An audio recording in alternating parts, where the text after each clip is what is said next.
सभी को जय माता दी। चैत्र नवरात्रि का पहला दिन शैलपुत्री माता का होता है और आप सभी को चैत्र नवरात्रों की हार्दिक शुभकामनाएं। इसी के साथ आज हम सुनेंगे दुर्गा सप्तशती की कथा अध्याय 1। मैं प्रतिदिन आपको दुर्गा सप्तशती की कथा अध्याय सुनाया करूँगी, तो आइए मन में माता रानी का ध्यान करते हुए सुनते हैं। भगवान करे इस बार माता रानी सभी की मनोकामनाएं पूर्ण करे। महर्षि ऋषि का राजा सूरत और समाधि नामक वेश्या को देवी की महिमा बताना। महर्षि मार्कंडेय जी बोले, सूर्य के पुत्र शार्वणिक की उत्पत्ति की कथा विस्तार पूर्वक कहता हूँ, सुनो।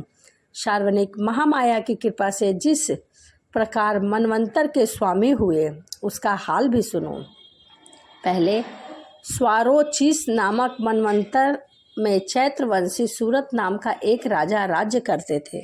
सारी पृथ्वी पर उनका राज्य था। वह प्रजा को अपने पुत्र के समान मानते थे, तो भी कोला विध्वंसियों राजा उनके शत्रु बन गए। दुष्टों को दंड देने वाले राजा सूरत की उनके साथ लड़ाई हुई और कोला विध्वंसियों के संख्या में कम होने पर भी राजा सूरत युद्ध में उनसे हार गए।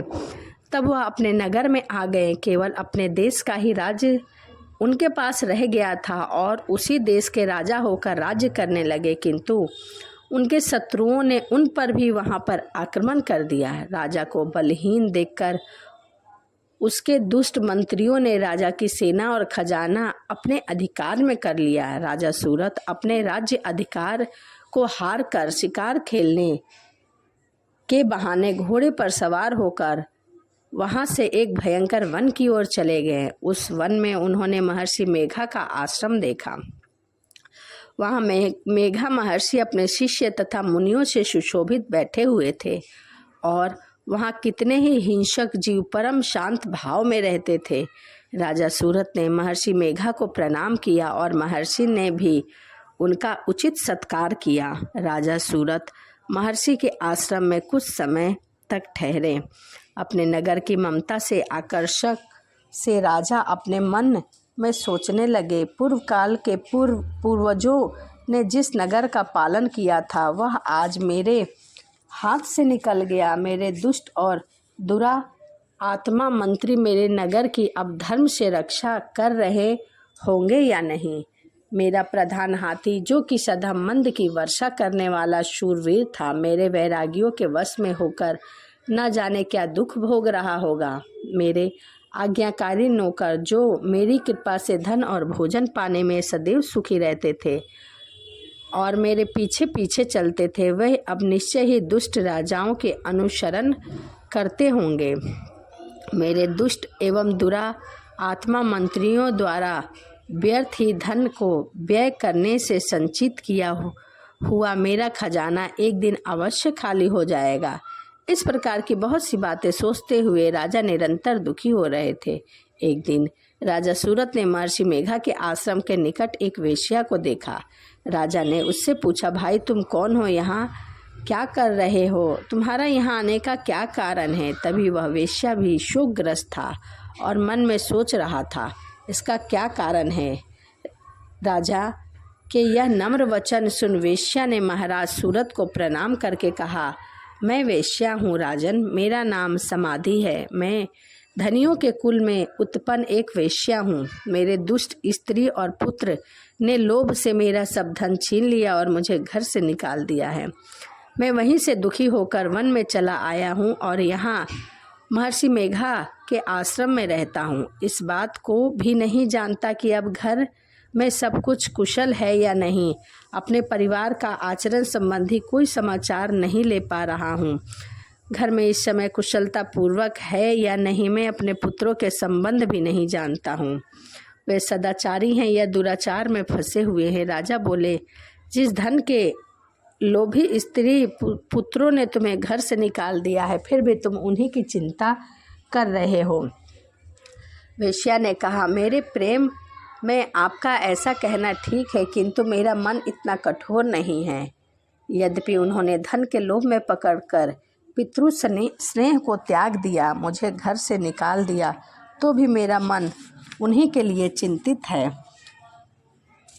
इस बात को जानता हुआ भी मैं जान नहीं पा रहा हूँ, मेरा चित्त उनके लिए दुखी है। मैं उनके लिए लंबी लंबी सांसें ले रहा हूँ। उन लोगों ने प्रेम नाम नहीं है, फिर भी मैं उनसे निस्नेह प्रेम करता हूँ। मेरा हृदय उनकी तरह कठोर नहीं है। महर्षि मार्कंडेय जी ने कहा, हे ब्राह्मण। इसके पश्चात महाराजा सूरत और वैश्य दोनों महर्षि मेघा के समीप गए और उनके साथ यथा योग्य न्याय संभाषण करके दोनों ने वार्ता आरंभ की। राजा बोले, हे भगवान, मैं आपसे एक बात पूछना चाहता हूँ, सो कृपया करके आप मुझे बताइए। मेरा मन मेरे अधीन नहीं है, इसमें मैं बहुत दुखी हूँ। राज्य धनादि की चिंता अभी तक मुझ में बनी हुई है और मेरी ममता अज्ञानियों की तरफ बढ़ती जा रही है। यह समाधि नामक वैश्य भी अपने घर से अपमानित होकर आया है, इसके स्वजनों ने भी इसे त्याग दिया है, फिर भी यह घर की ही चिंता करता है। इस तरह हम दोनों ही दुखी हैं। हे महाभाग, उन लोगों के अवगुणों को देखकर भी हम दोनों के मन में उनके लिए ममता जनित आकर्षण उत्पन्न हो रहा है। हमारे ज्ञान रहते हुए भी हमें हमारे साथ ऐसा क्यों हो रहा है? अज्ञानी मनुष्य की तरह हम दोनों में यह मूर्खता क्यों है? महर्षि मेघा ने कहा, विषय मार्ग का ज्ञान सब जीव जंतुओं को है। सबके लिए विषय पृथक पृथक होते हैं। कुछ प्राणी दिन में नहीं देख पाते तो कुछ रात में, परंतु कुछ जीव ऐसे हैं जो दिन और रात दोनों में देख सकते हैं। यह सत्य है कि मनुष्य में ज्ञान प्रधान है, किंतु केवल मनुष्य ही ज्ञानी नहीं होते। पशु पक्षी सभी ज्ञानी होते हैं। जैसे यह पशु पक्षी ज्ञानी है, वैसे ही मनुष्य भी ज्ञानी है, और जो मनुष्य में है वैसे ही पशु पक्षियों में है। अन्य बातें भी दोनों में एक जैसी पाई जाती है। ज्ञान होने पर भी इन पक्षियों की ओर देखो, ये भूख से पीड़ित अपने बच्चों को चोंच से कितने प्रेम से दाने डालते हैं। हे राजन, ठीक उसी प्रकार मनुष्य भी है, अपने संतान के प्रति पाया जाता है। लोभ के कारण अपने उपकार का बदला पाने के लिए मनुष्य पुत्रों की इच्छा करता है, और इस प्रकार मुंह में गढ़े भगवान श्री हरि की जो माया है उसी से संसार मोहित है। इससे आश्चर्य की कोई बात नहीं, क्योंकि वह भगवान विष्णु की योग निद्रा है। यह माया ही तो है जिनके कारण संसार मोह में जकड़ा हुआ है। यही महामाया भगवती देवी ज्ञानियों के चित्त को बलपूर्वक खींचकर मोह में डाल देती है, और उसी के द्वारा संपूर्ण जगत की उत्पत्ति होती है। यही भगवती देवी प्रसन्न होकर मनुष्य को मुक्ति प्रदान करती है। यही संसार के बंधों का कारण है तथा संपूर्ण ईश्वरों के भी स्वामिनी है। राजा सूरत ने पूछा, भगवान, यह देवी कौन सी है जिनको आप महामाया कह रहे हैं? यह ब्राह्मण वह कैसे उत्पन्न हुई और उनका क्या कार्य है? उनके चरित्र कौन कौन से हैं? प्रभु, उनका जैसा प्रभाव हो, जैसा स्वरूप हो, सब कृपा करके मुझे बताइए, मैं आपसे सुनना चाहता हूँ। महर्षि मेघा बोले, हे राजन, देवी को नित्य स्वरूपा है, उसके द्वारा यह संसार रचा गया है, तब भी उसकी उत्पत्ति अनेक प्रकार से होती है। वह सब आप मुझे सुना दे। देवताओं का कार्य सिद्ध करने के लिए प्रकट होती है, उस समय वह उत्पन्न हुई कहलाती है। संसार को जलमय करके जब भगवान विष्णु योग निद्रा का आश्रय लेकर शेष नैया पर सो रहे होते हैं, तब मधुकैटभ नाम के 2 असुर उनके कानों के मैल से प्रकट होते हैं।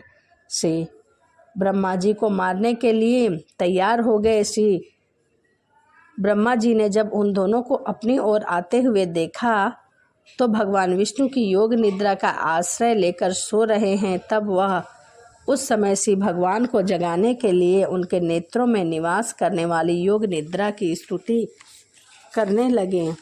श्री ब्रह्मा जी ने कहा, हे देवी, तुम स्वधा हो, तुम स्वाहा हो, तुम ही देवी हो, स्वर भी तुम्हारा स्वरूप भी है, तुम ही जीवन देने वाली शुद्धा हो। नित्य अक्षर प्रणव में अकार उकार मकार इन तीनों में माताओं के रूप में तुम ही स्थित हो। इसके अतिरिक्त जो भी बिंदुपद अर्धमात्रा और जिनका भी विशेष रूप से उच्चारण नहीं किया जा सकता, हे देवी, वह भी तुम हो।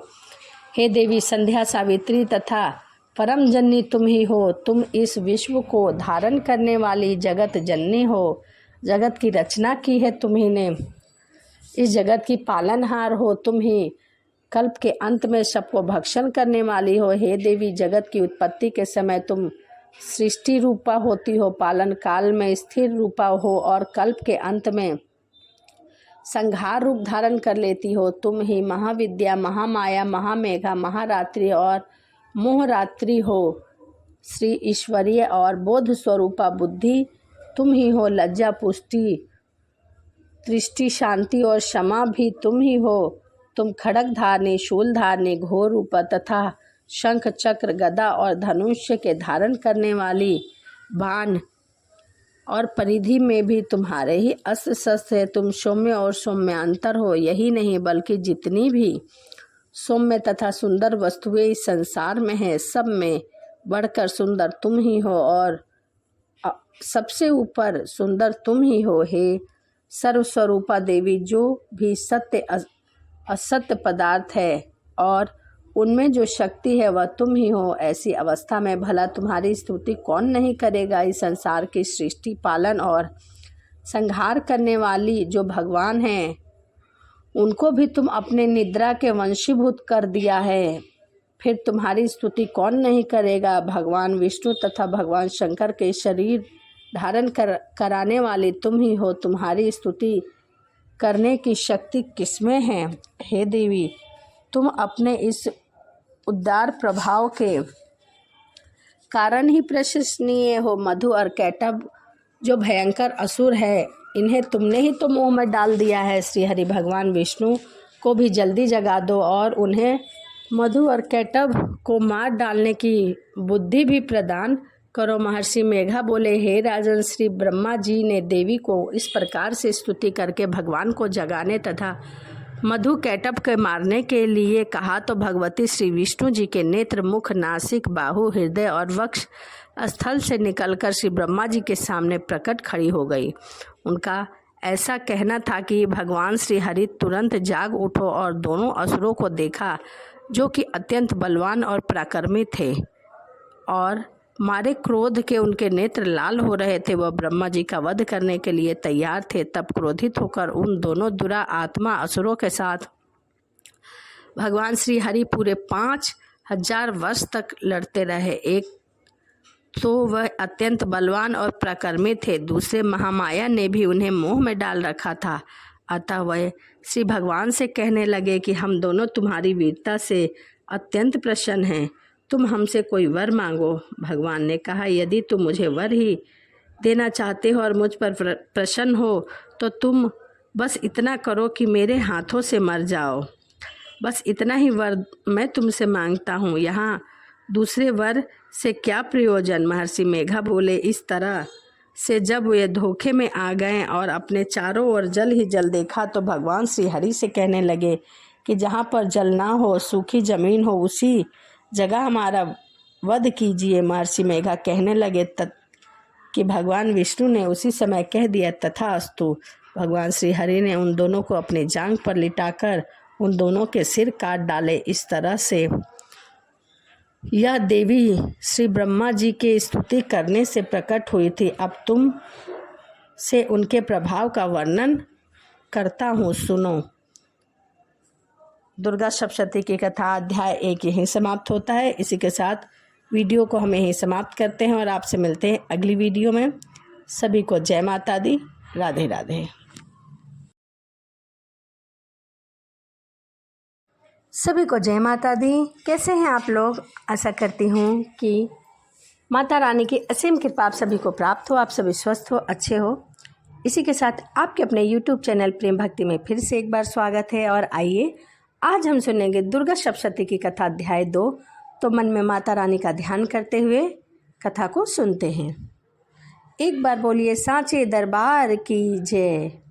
देवताओं के तेज से देवी का प्रादुर्भाव और महिषासुर की सेना का वध। महर्षि मेघा बोले, प्राचीन काल में देवताओं और असुरों में लगभग 100 वर्ष तक घोर युद्ध हुआ। उनमें असुरों का स्वामी महिषासुर था और देवराज इंद्र देवताओं के नायक थे। इस युद्ध में देवताओं की सेना परास्त हो गई। इस प्रकार संपूर्ण देवताओं को जीतकर महिषासुर इंद्र बन बैठा था।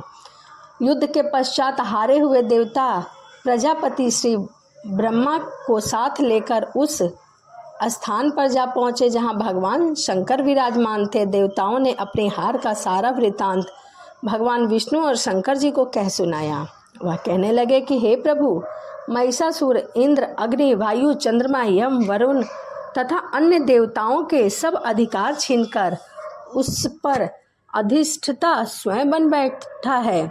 उसमें समस्त देवताओं को स्वर्ग से निकाल दिया है। वह मनुष्य की तरह पृथ्वी पर विचर कर रहा है। दैत्यों की सारी करतूत हमने आपको सुना दी है और आपको आपकी शरण में इसीलिए आए हैं कि आप उनके वध का कोई उपाय सोचें।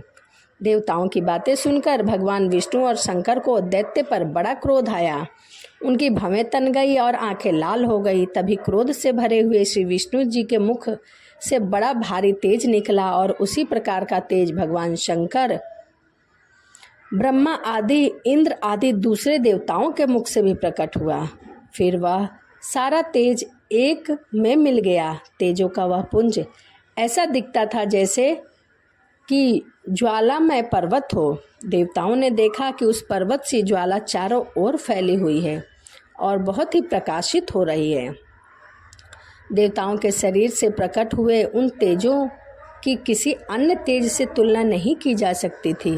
एक स्थान पर इकट्ठा होने पर वह तेज पुंज एक देवी के रूप में परिवर्तित हो गया और अपने प्रकाश से तीनों लोकों में प्रकाशित हो गया। जो भगवान शंकर का तेज था उससे देवी का मुख प्रकट हुआ। यमराज के तेज से उनके सिर के बाल बने। भगवान श्री विष्णु के तेज से उनकी भुजाएं बनी। चंद्रमा के तेज से दोनों स्तन और इंद्र के तेज से कमर का भाग बना। वरुण के तेज से जंघा, पिंडली तथा पृथ्वी के तेज से नितंब भाग बना। ब्रह्मा के तेज से दोनों चरण और सूर्य के तेज से उनकी उंगलियां पैदा हुई। वसुओं के तेज से हाथों की उंगलियां एवं कुबेर के तेज से नासिका बनी। प्रजापति के तेज से उनके दांत और अग्नि के तेज से उनके 3 नेत्र बने।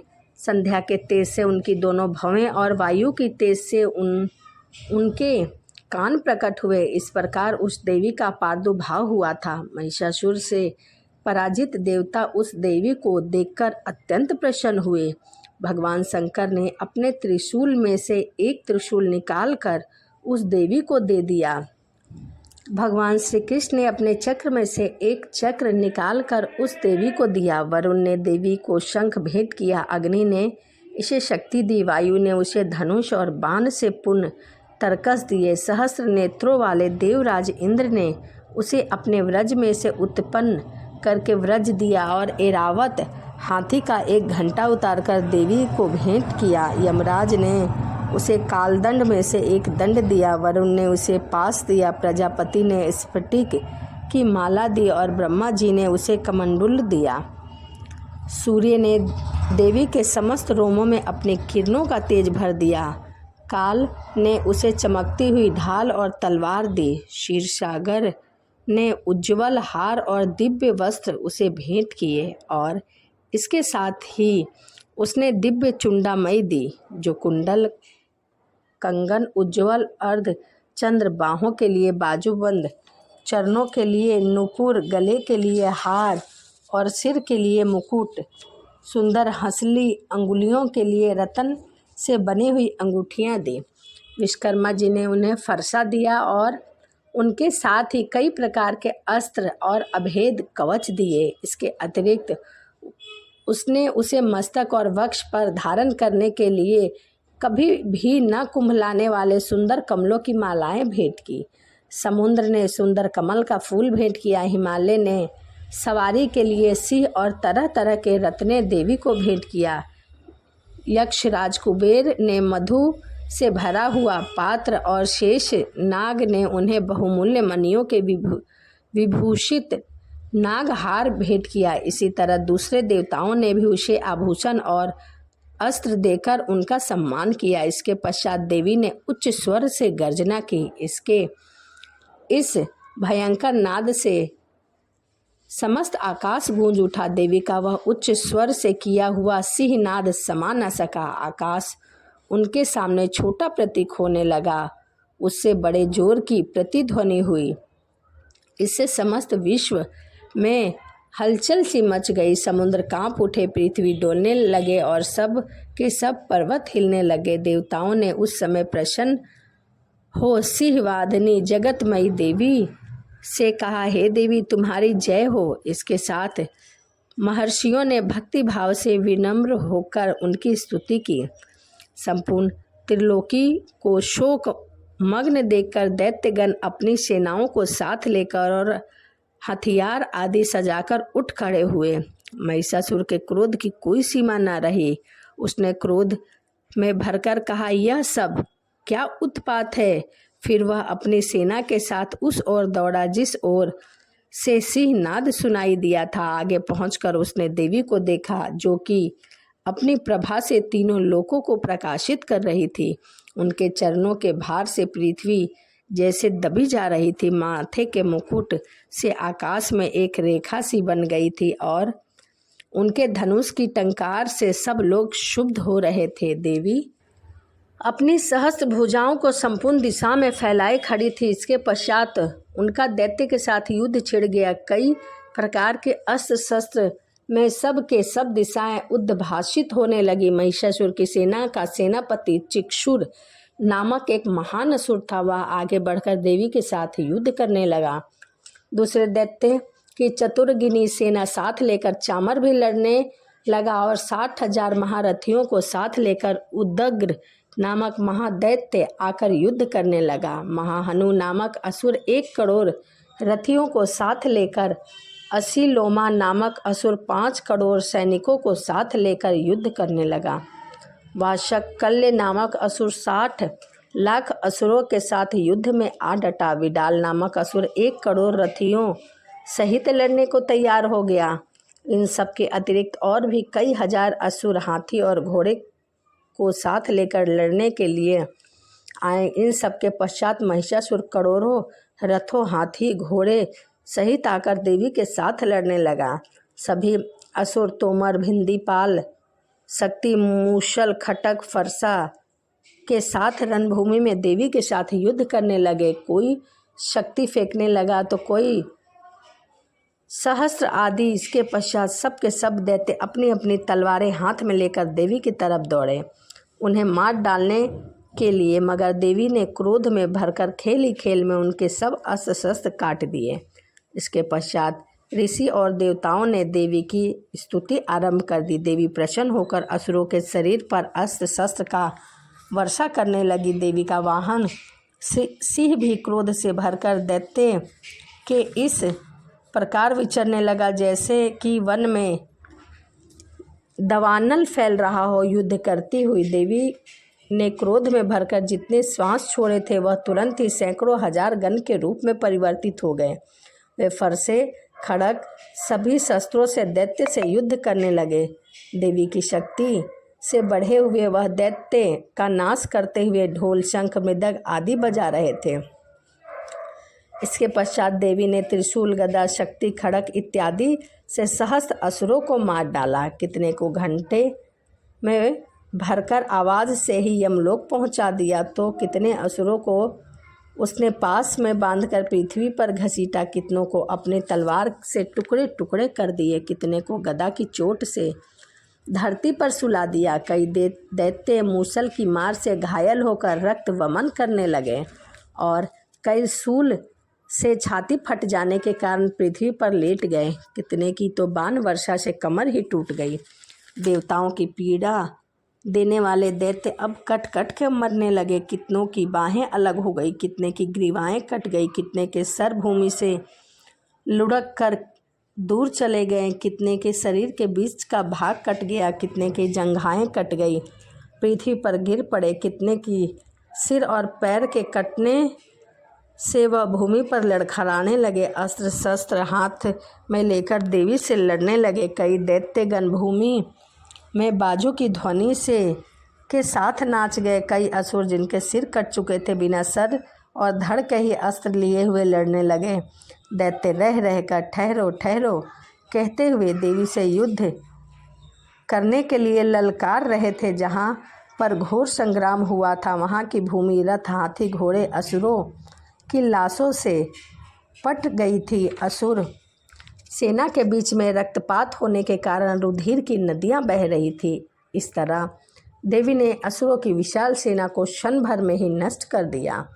जैसे तृण काष्ठ के बड़े समूह को अग्नि नष्ट कर देती है, देवी का सिंह भी गर्दन के बालों को हिलाता हुआ और बड़ा शब्दनाद करता हुआ असुरों के शरीर से मानो उनके प्राण ढूंढ रहा था।